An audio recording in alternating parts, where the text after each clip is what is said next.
Sandi, 30 tahun, pria asal Pontianak, Kalimantan Barat, meninggal dunia setelah terjatuh dari balkon lantai 3 Hotel Kupu-Kupu, Jalan Kolonel Masturi Kecamatan Parompong, Kabupaten Bandung Barat, KBB, Senin, tanggal 7 Februari tahun 2022 pagi.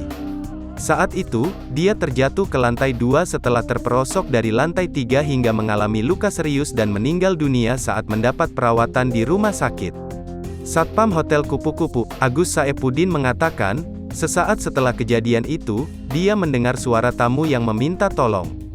Kemudian setelah dilakukan pengecekan, korban sudah dalam keadaan tergeletak. Kejadiannya sekitar pukul 7.30 waktu Indonesia Barat. Kalau yang saya tahu dia terperosok, sebelumnya, lantai, gak ada lobang. Pas saya lihat, dia sudah tergeletak, di lantai 2, ujarnya saat ditemui di lokasi kejadian, Rabu, tanggal 9 Februari tahun 2022.